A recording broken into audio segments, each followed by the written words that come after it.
My baby was My born baby healthy. was born My baby healthy. was born healthy. My baby was born My healthy. baby was born healthy.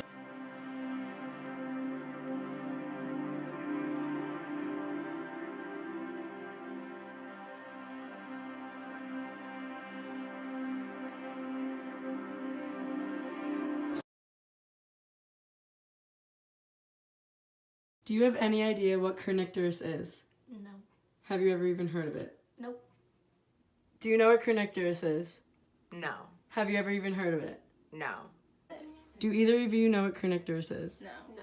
Have you ever heard of it? No. What do you think is Kernicterus? I'm not sure. I've never heard of it before. And you? I've never heard of it either. I have no idea.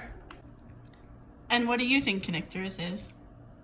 Isn't it a yellowing of the skin in babies? I don't know. Have you ever heard of the word Kernicterus? No, I have not. Do you know what it is? It's probably some sort of disease. Do you know what kind of disease? I do not. Please inform me. It is a rare kind of preventable brain damage that can happen in newborns with jaundice. What's jaundice? It is a yellow coloring of the skin and other tissues that affect about 60% to 80% of infants in the United States of America. Wow, that's a lot. I know.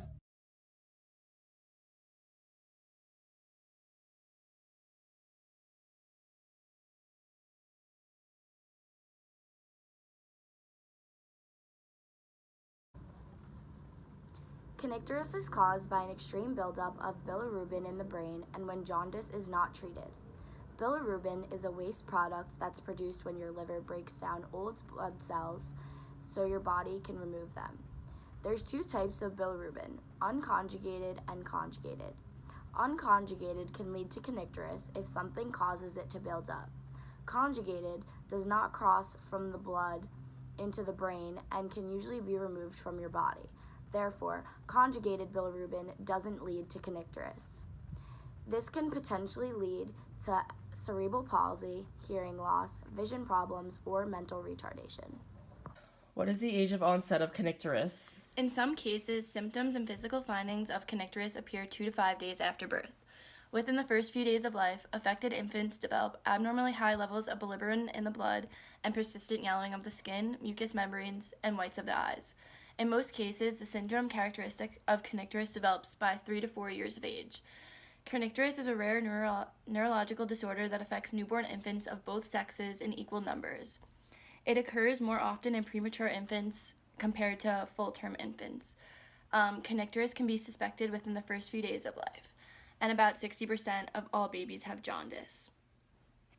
A baby born to an East Asian or Mediterranean family is at a higher risk of becoming jaundiced. The incidence of kernicterus in the USA is estimated to be 1 in 40,000 births, with about 1 in 650 to 1,000 neonates born. The prevalence of Kernicterus in the United States is unknown. It is most common in newborns with jaundice, and jaundice affects about 60 to 80% of infants. It is the small number of cases where jaundice does not go away that newborns can face the severe damage of kernicterus, but still the population risk of this occurrence remains unknown. What are the preventions and interventions of kernicterus? The treatment for kernicterus mainly focuses on the decreasing of the amount of unconjugated bilirubin in the newborn's blood. Some options are that we need to provide enough breast milk and formula. We need phototherapy, also known as light therapy. It involves the usage of a special blue light on the baby's skin, either at the hospital or at home, and it breaks down bilirubin. And another option is blood transfusion, only done if the newborn is not responding to other treatments that quickly lower their bilirubin level. But jaundice can lead to kernicterus if it goes on for too long, and complications can occur. So in the beginning of a newborn's birth, newborns should be watched for jaundice every 8 to 12 hours their first 2 days of their lives. And that is the prevention and intervention of kernicterus. Wow. What are available assistive technologies for those who have kernicterus? Once kernicterus develops, there is no distinct treatment.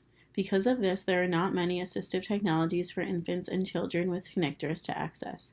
However, there are preventions that were discussed earlier on in the video. If such preventions like phototherapy, blood transfusions, and sufficient breast milk and formula intake fail to prevent kernicterus, other issues can affect infants and children. Some potential risks that can result from unprevented kernicterus are brain damage, cerebral palsy, vision problems, dental problems, and intellectual disabilities. It is important to consider assistive technologies for these potential issues, as they can commonly occur if kernicterus is not treated early on enough. Some assistive technologies for these different results of untreated kernicterus are screen readers for blind individuals, braille watches, braille printers, talking dictionaries, switch-adapted toys, wheelchairs, seat-adaptive chairs.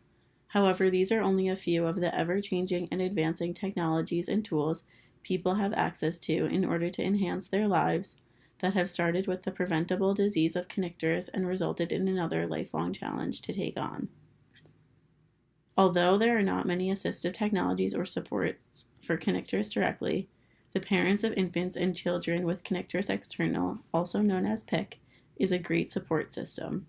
PIC was formed in 2000 by a group of 7 mothers of infants and children with kernicterus. Although the founding group banded together to promote awareness, prevention, and treatment of kernicterus, they are also the means of support for one another. Since then, many families and medical professionals have become involved with PIC and have formed a PIC community. These parents can rely on each other when making decisions for their child and to hear the different stories and opinions of those who have already gone through dealing and coping with this disease.